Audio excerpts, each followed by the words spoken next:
লেখিকা অনিন্দিতার সংসারের অলিন্দে। দরজায় মৃদু শব্দ হতেই খুলে দিল সুপ্রীতি। এই শব্দটুকুর জন্য উৎকর্ণ হয়ে অপেক্ষা করছিল সে। খুব ভালো করেই জানে এই সময় কে আসে। বনানী দেবী, তার শাশুড়ি মা। নিশ্চয়ই মেয়ের জন্য নিজে হাতে চিকেন স্যুপ বানিয়ে এসেছেন। প্রতিদিন মোটামুটি এই সময়ই আসেন তিনি। তন্ময় থাকে না যে। চোখ ভর্তি জল নিয়ে বাটিটা হাতে নেয় সে। ভাবতে থাকে একদিন এই মানুষটার সঙ্গে কত খারাপ ব্যবহার করেছে, আর আজ বিপদের দিনে যখন সবাই মুখ ফিরিয়েছে, একমাত্র এই মানুষটাই তখন নিঃশব্দে পাশে আছে। সেও অপেক্ষায় আছে ভুল শুধরে নেওয়ার। খুব চেষ্টা করছে তন্ময়, একবার নতুন চাকরিটা হলেই সে ছুটতে চলে যাবে। পাবে নাকি ক্ষমা? বুঝবে নাকি কত কষ্ট পাচ্ছে সে প্রতিদিন? ব্যথা পায়ে সিঁড়ি ভাঙছেন বনানী দেবী। খোলা দরজা দিয়ে যতক্ষণ দেখা যায় সেদিকে একদৃষ্টে তাকিয়ে রইল সুপ্রীতি।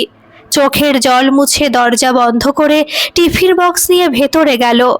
ইনসুলেটেড বক্স, হলুদ নীল, একেবারে বাচ্চাদের মনের মতো। ভেতরের খাবার গরম আছে এখনো। পড়ছিল মেয়ে দুলে দুলে। আস্তে আস্তে চামচে করে তুলে খাইয়ে দিল।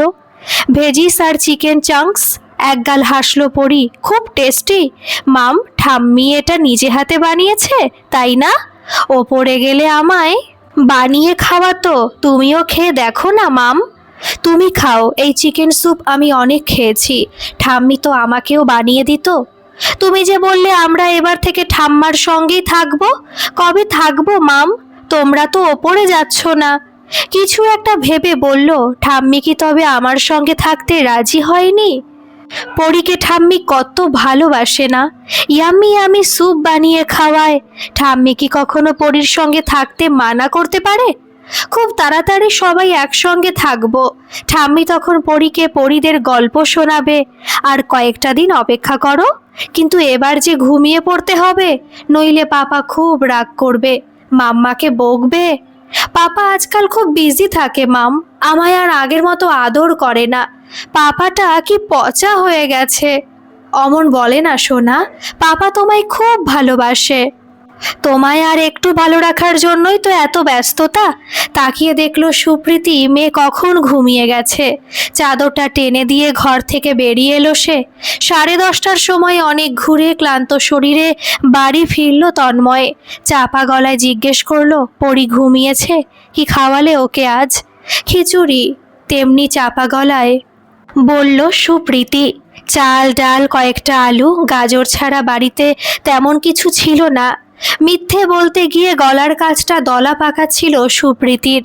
বনানী দেবীর বারণ আছে, তাছাড়া সে নিজেও জানে আসল কথা শুনলে তন্ময় ভীষণ রেগে যাবে। তার যে বড্ড আত্মসম্মান বোধ। যদি কোনোভাবে জানতে পারে দুরবস্থায় পড়ে বউ মায়ের থেকে খাবার অথবা আর্থিক সাহায্য নিচ্ছে, তাহলে একটা ভালো মন্দ কিছু স্পষ্ট কথা তার। সুখের দিনে যখন তোমার কথা মতো অসহায় মাকে একলা ছেড়ে আসতে পেরেছি, আজ দুঃখের দিনে তার কাছে ঝুলি পেতে দাঁড়াতে পারবো না। তুমিও যাবে না, যা জুটবে তাই খাবে। প্রেমের শুরু থেকেই সুপ্রীতি জানতো মা আর ছেলে ছাড়া তন্ময়দের সংসারে কেউ নেই। সম্পর্ক গভীরতায় যাওয়ার পর কেবল এইটুকুই বলেছিল সে, আমার মা খুব বুঝদার। নতুন সংসারে মানিয়ে নেওয়ার জন্য তোমায় নিজের অভ্যেস বদলাতে হবে না। দেখবে মাই কেমন নিজের মতো করে দিব্যি মানিয়ে গুছিয়ে নিয়েছে। মেয়ে করে রাখবে তোমায়। কথাটা মিথ্যে নয়, বিয়ের পর সংসারে এসে বুঝেছিল সে। কিন্তু 2 কামরার ফ্ল্যাটে প্রাইভেসির অভাব মাঝে মধ্যে বড্ড পীড়া দিত তাকে। বিরক্ত হতো সে। আর সেই বিরক্তি রাতের বেলা ঝড় হয়ে আছড়ে পড়ত তন্ময়ের বুকের চওড়া বেলাভূমিতে। বেডরুমের 4 দেওয়াল ছাপিয়ে কখনো কখনো পৌঁছে যেত তা বনানী দেবীর কানে। ব্যক্তিত্বময়ী বনানী দেবী এক ছুটির দিনে ছেলে বউকে ডেকে বললেন, সুদূর অতীতে গুরুজনেরা বলে গেছেন, দূরে থাকলে সম্পর্ক ভালো থাকে। এই কমপ্লেক্সেরই নিচের তলায় তন্ময়ের বাবা আরেকটা ফ্ল্যাট কিনেছিল ছেলে চাকরি পাওয়ার পরপর। তার কিছু টাকা অবশ্য তন্ময়ও দিয়েছিল। তোমরা নিচের ফ্ল্যাটে শিফট করে যাও, নিজের সংসার সাজাক সুপ্রীতি মনের মতো করে। আমার মনে হয় সম্পর্কটা তাতে ভালো থাকবে। সপ্তাহে 1 দিন 2 দিন দেখাশোনা তো হবেই। উৎসবে আনন্দে তোমরাও আসবে, আমিও যাব। তন্ময়ের হাজারো আপত্তিতে সেদিন কান দেননি ভদ্রমহিলা, বরং দাঁড়িয়ে থেকে নিজে হাতে গুছিয়ে দিয়েছিলেন ছেলে বউয়ের আলাদা সংসার। স্বস্তি পেয়েছিল সুপ্রীতি, পেয়েছিল নিজের মতো করে বাঁচার আস্বাদ। 2 বছর উড়ে বেড়ানোর পর কোল জুড়ে এসেছিল পরী। সবটাই এখনো কেমন যেন স্বপ্নের মতো মনে হয়। নাতনি হওয়ার আনন্দে নেচে উঠেছিলেন বনানী দেবী। সদ্যজাতকে সুপ্রীতিকে ক্ষমতা অনুযায়ী যত্ন করেছেন, আদর করেছেন, কিন্তু তন্ময়ের হাজার অনুরোধেও এক ছাদের নিচে থাকতে রাজি হননি। এমনকি পরীর মুখে ভাতের অনুষ্ঠানের দিন সবকিছু সামলে দিয়ে রাত 12টায় টুকটুক করে সিঁড়ি ভেঙে চলে গেছেন নিজের ফ্ল্যাটে। মা ছেলের মধ্যেকার অভিমানের প্রাচীর আরও দৃঢ় হয়েছে। দরজা খোলা থাকায় ড্রয়িং রুমে বসে ওপরে দরজার চাবি খোলার শব্দ পেয়েছে সুপ্রীতি। সুপ্রীতির মাও এসেছিলেন নাতনির দেখাশোনা করে, মেয়ের সংসার গুছিয়ে দিয়ে কিছুদিন বাদে ফিরে গেছেন নিজের বাড়িতে। সবকিছুই মসৃণ চলছিল, কিন্তু হঠাৎ তন্ময়ের অত ভালো কোম্পানিটা। কপাল, কপাল, সবই কপাল। খিচুড়ি আর বেগুন ভাজা দিয়ে তন্ময়কে খেতে দেয় সে, নিজেও বসে পড়ে পাশে খাবারের থালা নিয়ে। 2-1 গ্যাল মুখে দিয়ে আবারও ফিরে যায় অতীতে। সিনিয়র কর্মচারী ছিল তন্ময়, তাই চাকরি ছাড়ার নোটিশের সঙ্গে 1 বছরের মাইনে আগাম পেয়েছিল। কর্মী সংকোচনের ফলে বাকিদের মতো ওরও চাকরিটা গিয়েছিল। আর সংসারের হা মুখের কবলে পড়লে ওইটুকু টাকায় কী বা হয়। দিনের পর দিন দুঃখে কষ্টে সংসার টানতে টানতে একদিন সে বলে ফেলেছিল, মায়ের কাছে গিয়ে থাকলে হয় না? আমি না হয় নিজের ভুল স্বীকার করে নেব। অন্যায় তো আমি করেছি, তোমাদের মধ্যে তো কিছু হয়নি। নিজেরই তো মা, বিপদের দিনে সন্তানকে নিশ্চয়ই ফেলে দেবে না। মোটা অঙ্কের পেনশন মোটামুটিভাবে আমাদের চলে যাবে। পরিটাকে দেখছো তো? সম্পদের দিনে যাকে ছেড়ে এসেছি, আজ বিপদের দিনে হাত পেতে দাঁড়াবো তারই কাছে? প্রশ্নই ওঠে না। সেদিন যখন নিজের মতো করে আনন্দে থাকতে পেরেছ, আজ দুঃখের দিনে একইভাবে মানিয়ে নিয়ে থাকতে শেখো। কিন্তু না, পারেনি সুপ্রীতি। সেদ্ধ ভাত না খেতে পারা মেয়ের করুণ মুখ তাকে চুপ করে থাকতে দেয়নি। ছুটে গিয়েছিল সে শাশুড়ির কাছে, মেয়ের কথা বলে কেঁদে পড়েছিল। পরদিন থেকেই এই লুকোচুরি চলছে। নিজের সন্তানকে বুকে জড়িয়ে অনুভব করতে পারে সুপ্রীতি সন্তানের প্রতি মায়ের আকুল টানের কথা। কতখানি অভিমান বুকে চেপে রেখে নিপুণ হাতে বনানী দেবী তাদের সংসার সাজিয়ে দিয়েছিলেন। না, আর একই ভুল করবে না সে। মোটামুটি একটা চাকরি পেলেই তন্ময়ের সঙ্গে গিয়ে ক্ষমা চাইবে, মিলিয়ে দেবে মা ছেলেকে, শুধরে নেবে ভুল। ভুল তো মানুষ মাত্রই করে, ক্ষমা নিশ্চয়ই পাবে। মা কি কখনো সন্তানকে ক্ষমা না করে থাকতে পারে? কেটে যায় দিন, রাত আসে, কোনো দিক থেকে আশার আলো চোখে পড়ে না সুপ্রীতির। শাশুড়ির দয়ায় পরীর জন্য মাছ মাংস ডিমটুকু জুটে যায়। মেয়েটা যে বড্ড আদুরে, খালি জিজ্ঞেস করে, আমরা সবাই কবে একসঙ্গে থাকবো মা? ঠাম্মি আমায় গপ্প বলবে তো? রোজ রাতে ঠাম্মির কাছে গপ্প শুনবো। চোখের জলে ভাসে সে, নয়ন মুদে ঈশ্বরকে ডাকে। আর কতদিন, আর কতদিন গেলে এ বিষম পরীক্ষা শেষ হবে? নিজের কষ্টের জন্য ভাবে না সে। সুখ পাখি দাঁড়ে বসেছিল যতদিন আনন্দে থেকেছে, এখন দুঃখ বেদনার সময় জীবনের অংশ বলে মানিয়ে নেবে তাকেও। শুধু যদি মা ছেলেকে একবার সে মিলিয়ে দিতে পারত, তাহলে হয়তো এত কষ্টের মধ্যেও শান্তিতে থাকতো সে। শাশুড়ির দেওয়া মাছ আর সবজি ডাল দিয়ে ভাত মেখে মেয়েকে খাইয়ে উঠেছে সবে। এমন সময় কলিং বেলটা শব্দ করে বেজে উঠল। এক মুহূর্তের জন্য চমকে উঠল সুপ্রীতি। এমন সময় এলো কে? মিনতিদি নয়তো? কিন্তু এত তাড়াতাড়ি তো মিনতিদির আসার কথা নয়। হয়তো আজ তারা আছে। বিয়ের পর থেকে মিনতিদিকে দেখছে সে। গত 25 বছর ধরে শাশুড়ি মার কাছে কাজ করছে মিনতিদি। হাসি খুশি মানুষটা বড় ভালোবাসে তন্ময় আর পরীকে, তাই জেনে শুনে তাদের এই লুকোচুরিতে সঙ্গ দিচ্ছে। পায়ে ব্যথা বলে নাতনির দুপুরের খাবারটা শাশুড়ি মা মিনতির হাত দিয়েই পাঠিয়ে দেন। টিফিন কৌটো ফেরত নিয়ে যাওয়ার দায়িত্ব তার। ভাবতে খানিকটা সময় গেছে, এখনো কলিং বেলটা বেজে চলেছে। প্রায় ছুটে গিয়ে দরজা খুলে দিল সে। ঘামে ভেজা চেহারা নিয়ে বাইরে দাঁড়িয়ে তন্ময়। অন্যান্য দিনগুলোর মতো আজ তার মুখে হতাশার কালচে ছাপ নেই, সামান্য একটু হাসি লেগে আছে ঠোঁটে, যেন অন্ধকারের মাঝে এক বিন্দু আলোর আভাস। বুঝলে প্রীতি, শেষ পর্যন্ত ভাগ্যের শিকে ছিঁড়ল। যদিও মাইনে আগেরটার চেয়ে খানিক কম, কিন্তু আমাদের তিনজনের ভালোভাবেই চলে যাবে। কাল থেকে নতুন মাস শুরু, সকাল 10টার মধ্যে জয়েন করতে হবে। এই নাও অ্যাডভান্সের টাকা, অ্যাকাউন্ট থেকে তুলে আনলাম। টাকাগুলো হাতে নিয়ে হাত দুটো জোর করে কপালে ঠেকায় সুপ্রীতি। এতদিনে ঈশ্বর মুখ তুলে চেয়েছেন, চলো দুজনে মিলে মাকে গিয়ে। বলতে বলতে সুপ্রীতি দেখলো ভুরু কুঁচকে তন্ময় তার দিকেই তাকিয়ে আছে। কি গো, কি হলো তোমার? এভাবে কি দেখছো? আমি কি নতুন নাকি? ওই টিফিন বক্সটা, আঙুল দিয়ে হলুদ রঙা টিফিন কেরিয়ারটা দেখায় তন্ময়। ওটা এখানে এলো কিভাবে? মনে মনে জিভ কাটলো সুপ্রীতি। বড্ড ভুল হয়ে গেছে আজ। মনের ভুলে কেরিয়ারটা ডাইনিংয়ে রেখে দিয়েছে। ভেবেছিল ধুয়ে ফেলবে, কিন্তু সে সময় আর পেল কই। এসে পড়ল তন্ময়। আসল কথা হলো সেই মুহূর্তে সরানোর বিষয়টা মনেও হয়নি তার। ভেবেছিল খেয়ে নিয়ে ধুয়ে রাখবে। কিভাবে ভাববে রোজ রাতে ফেরা তন্ময় হঠাৎই ভর দুপুরে বাড়ি এসে হাজির হবে। কি হলো, উত্তর দিচ্ছ না কেন? কোথা থেকে এলো এই টিফিন বাক্স? তবে কি? আমি তো কিনেছিলাম শপিং মল থেকে পরীর জন্য। বছর দুয়েক আগের কথা ভুলে গেছো তুমি? মিথ্যেটা বলতে গলা কেমন কেঁপে গেল সুপ্রীতির। একটাই ভরসা, তন্ময় পুরনো কথা মনে রাখতে পারে না।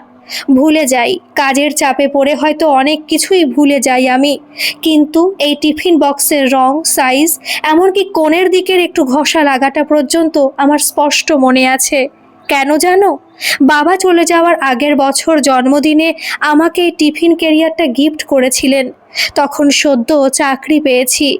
অফিসে টিফিন নিয়ে যাওয়ার জন্য অত সকালে তাড়াহুড়ো থাকতো, ভালো করে খেয়ে যেতে পারতাম না যে। তবে কি মা আজ এখানে এসেছিল? কখন এসেছিল? মা তো রোজই আসে। এতদিনের ভয়ে কাটিয়ে বলেই ফেলল কথাটা সুপ্রীতি। রোজ আসে? কেন? তন্ময়ের চোখে মুখে অবাক ভাব। কেন? আমি যে তোমায় বলেছিলাম অসময়ে কোনো রকম সাহায্য না নিতে। নিইনি তো, নিজেদের জন্য কিচ্ছুটি নিইনি। মা যদি নাতনির জন্য আসেন, আমি কি তাতে আপত্তি করতে পারি? এমন সময় কলিং বেলটা বেজে উঠল। দরজা খুলল তন্ময়। চমকে ওঠে, দুপা পিছিয়ে গেল মিনতি। তবে কি সব জেনে গেল ছেলেটা, তাই দুপুরে বাড়িতে বসে আছে তার অপেক্ষায়? মিনতির দিকে গম্ভীর মুখে তাকালো তন্ময়। মায়ের খেয়াল রাখছো ঠিক মতো? নিঃশব্দে মিনতি ঘাড় নাড়ে। চেনা টিফিন কেরিয়ারটা ধীরে এগিয়ে দেয় সে। চলো মায়ের কাছে এক্ষুনি। জানতে চাই মানে কি এর। খানিক ভয়ে ভয়ে এগিয়ে আসে সুপ্রীতি। কে জানে আজ কি হবে, কেন যে তখন বলতে গেল সে। অবশ্য কতদিনই বা আর লুকিয়ে রাখতো তন্ময়ের থেকে।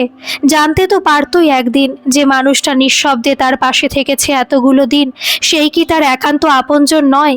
তার চেয়ে এই বেশ ভালো হলো। মিনতিদির দিকে তাকিয়ে অনুরোধের সুরে বলল, একটু পরীর কাছে থাকো তুমি, আমরা আসছি। ঘাড় নাড়ল মিনতি। ছোট্ট মানুষটা ভারী পছন্দ করে সে। কেবল অভিমানের ঘুণ পোকা ভালোবাসা মাখা সম্পর্কগুলোকে শেষ করে দেবে। মানতে পারে না সে। এ ফ্ল্যাটের সবটুকুই চেনা তার। কম এসেছে বৌদিমণির সঙ্গে। দরজা খোলাই ছিল। পরীর ঘরে ঢুকে টুল টেনে বসলো। চারপাশে রং পেন্সিল ছড়িয়ে ছোট্ট পরী আঁকতে বসেছে পরিবারের ছবি। রঙিন জামা পরা ছোট্ট মেয়েটার হাত ধরে দাঁড়িয়ে আছে বাবা মা। এক পাশে ঠাম্মি, এক পাশে মিনতি। আঁকাবাঁকা হাতে আঁকা হলেও ছবির মধ্যে ফুটে উঠেছে মিষ্টি পারিবারিক বন্ধন। দেখে মিনতির চোখে জল এসে যায়। হে ঈশ্বর, মিলিয়ে দাও সবাইকে। ছোট্ট মেয়েটার মনের ইচ্ছে পূর্ণ করো তুমি। বৌদিমণিকে বড় ভালোবাসে সে। সেদিন সব হারা হয়ে যখন এসে দাঁড়িয়েছিল বৌদিমণির দুয়ারে, তখন যদি আশ্রয় না পেত, হয়তো ভেসেই যেত সে। লঘু পায়ে মরালির ছন্দে সিঁড়ি বেয়ে উঠতে লাগলো সুপ্রীতি। জানে সে তুমুল ঝড়ের শেষে আকাশ পরিষ্কার হয়ে যায়, ধরায় শান্তি বিরাজ করে। তাকে কেন্দ্র করে মা ছেলের মধ্যে যে অভিমানী বাতাস পাক খেয়ে চলেছে এতদিন, আজ তার সমাপ্তি ঘটবে। একসঙ্গে মিলে যাবে পরিবার, আর কখনো ভালোবাসার অভাব হবে না তাদের পথ চলায়। কলিং বেলের শব্দে দরজা খুলে মিনতির বদলে সস্ত্রীক তন্ময়কে দেখে চমকে উঠলেন বনানী দেবী। স্থির দৃষ্টিতে মায়ের দিকে তাকিয়ে বলে উঠল তন্ময়, এমনটা তুমি কেন করলে মা, কেন করলে? নিজের চোখে আমি যে বড় ছোট হয়ে গেলাম, কেমন বাবা আমি। মেয়েটার মুখে ঠিকমতো অন্নটুকুও তুলে দিতে পারি না। তুই এতখানি বোকা জানা ছিল না তো আমার। মায়ের কাছে আবার ছোট কি রে? মায়ের কাছে সন্তান সব সময় ছোটই থাকে। হালকা হেসে ছেলের মাথায় হাত রাখেন বনানী দেবী। আর যা দিয়েছি, যা করেছি, সবটাই আমার নাতনির জন্য করেছি, তোর কিংবা বৌমার জন্য নয়। কাজেই ওই নিয়ে কোনো কথা বলবি না। সমস্যা আসে, সমস্যা যায়। সমস্যা না এলে কেউ কখনো বুঝতে পারে তাদের পারিবারিক বাঁধন কতখানি মজবুত। আমি ভুল ছিলাম, মা ছেলের সম্পর্কের গভীরতা অনুভব করতে পারিনি। ক্ষমা করে দিন আমায়। সুযোগ পেয়ে বলে ওঠে সুপ্রীতি, তোমার ওপর আমার কোনো রাগ নেই বৌমা, কোনো দিনই ছিল না। তুমি যেটা করেছো সেটাই স্বাভাবিক। প্রত্যেক মেয়েই স্বপ্ন দেখে নিজের মতো করে সংসার সাজানোর। সেজন্যই তো ছোটবেলা থেকে বেড়ে ওঠা, কিশোরী বেলায় নিজে হাতে ছোট ছোট জিনিস কিনে সাজানো, আপন ঘরখানি ছেড়ে সম্পূর্ণ অচেনা এক সংসারে স্বপ্ন বুনতে আসে তাকে আপন করে নেবে বলে। কিন্তু আমি তোমার সঙ্গে থাকতে চাই, চাই বটের ছায়াটা মাথার ওপর থাকুক। তখন ক্ষণিক উত্তেজনায় বুঝতে পারিনি মাথার ওপর বটের ছায়া কতখানি দরকারি। যত দিন গেছে সে ছায়া দীর্ঘ হয়ে বুঝিয়েছে তার প্রয়োজনীয়তা কতখানি। বিপদের দিনে আমি সাহায্য করেছি বলে এই অনুভব। ওই নিয়ে চিন্তা করো না বৌমা, একসঙ্গে থাকি বা আলাদা, জানবে আমি সব সময় তোমাদের পাশে আছি। সামান্য থামলেন বনানী দেবী। এতদিন বাদে একসঙ্গে থাকার ইচ্ছে জাগলো কেন? অনেকদিন ধরে ইচ্ছেটা বুকে লালন করেছি, কিন্তু লজ্জায় মুখ ফুটে বলার সাহস পাইনি। লজ্জা? কিসের লজ্জা? বিস্ময়ের সুর ফোটে বনানী দেবীর গলায়। লজ্জা নিজের কাছে, নিজের আচরণে। যদি ভাবো সুখের দিনে চলে গিয়ে আজ দুঃখের দিনে সুযোগ নিতে ফিরে আসতে চাইছি, কিন্তু আজ আর সে ভয় নেই। মিষ্টি করে হাসে সুপ্রীতি, তোমার ছেলে নতুন একটা চাকরি পেয়েছে, কাল থেকে ডিউটি শুরু। কাজেই খুব ভালো খবর। আমি তোকে প্রাণ ভরে আশীর্বাদ করি তনু। তবে আমার কি মনে হয় জানিস, যেমনটা আছে তেমনটাই চলুক, ক্ষতি কি তাতে? নতুন করে জুড়তে গেলে ভাঙনের গতি যে আরও তীব্র হয়। কিন্তু আমি যে তোমার সঙ্গে থাকতে চাই ঠাম্মি, রাত্রিরে বেড শেয়ার করতে চাই।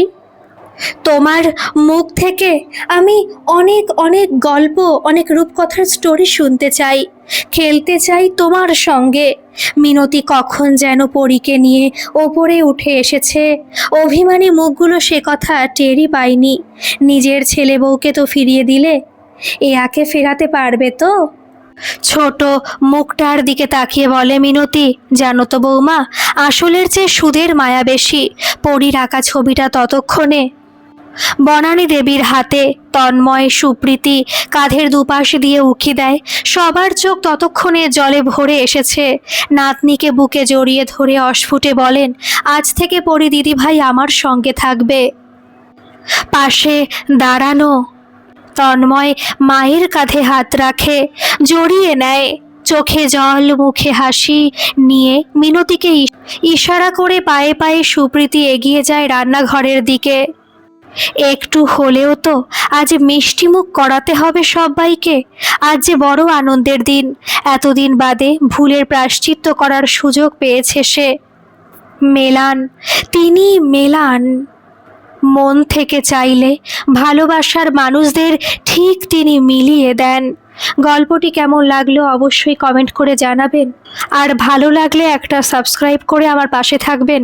আর হ্যাঁ, পাশে থাকা নোটিফিকেশানের বেল আইকনটা প্রেস করে দেবেন, যাতে করে আমি যখনই গল্প আপলোড করব আপনাদের কাছে নোটিফিকেশান চলে যাবে। ধন্যবাদ।